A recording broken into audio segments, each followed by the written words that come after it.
법원이 이임재 전 서울 용산경찰서장 등 경찰 피의자 4명의 구속영장 실질 심사를 진행하고 있습니다. 경찰 수사에 대한 중간 평가 성격인 만큼 그 결과에 따라 앞으로 수사 방향도 크게 좌우될 것이란 관측이 나옵니다. 현장에 취재기자 나가 있습니다. 윤성훈 기자.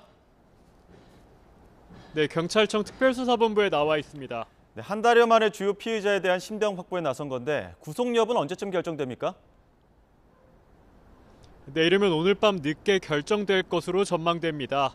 서울 서부지방법원은 오늘 오후 2시 이임재 전 서장 등 경찰 간부 4명에 대한 구속영장 실질심사에 들어갔습니다. 줄곧 혐의를 부인해왔던 이임재 전 서장은 가장 먼저 피의자 신문을 마치고 나와 법정에서 어떻게 소명했느냐는 취재진 질문에 아무런 답을 하지 않고 떠났습니다. 직접 들어보시겠습니다. 오늘 법정에서 어떤 부분 소명하셨는지 여쭙습니다. 한 말씀만 부탁드립니다. 앞서 특수부는 지난 1일 이임재 전 서장과 박성민 전 서울경찰청 공공안녕정부 외서부장, 용산서 정보과장과 112 상황실장에 대해 구속영장을 신청했습니다.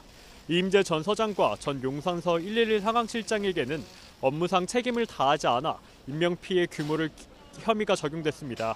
이들은 헬로윈 축제 전 이미 대규모 인파가 몰릴 것으로 예상됐는데도 대비를 소홀히 하고 참사 당시에도 부적절한 조치를 한 혐의를 받습니다.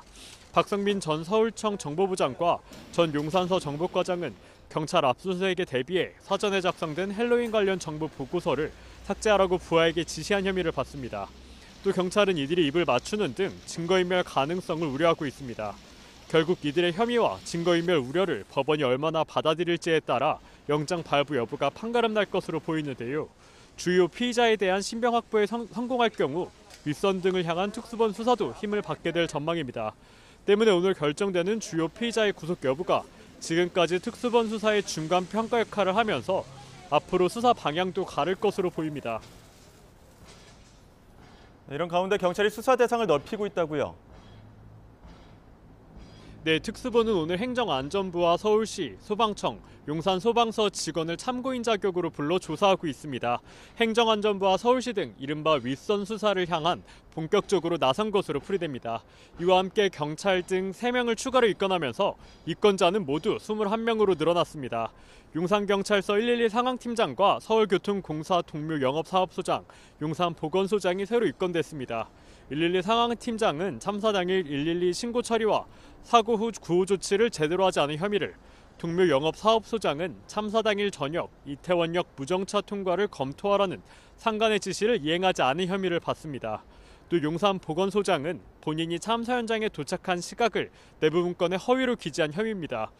특수부는 박혜영 서울 용산구청장과 최성범 용산소방서장이 재난안전법상 재난관리와 구조에 책임을 다했는지 들여다보고 있습니다. 이들에게도 참사 관련 책임이 있다고 판단하면 용산구와 소방 관계자 일부에 대한 구속영장도 조만간 신청할 것으로 보입니다. 지금까지 경찰청 특별수사본부에서 YTN 윤성훈입니다.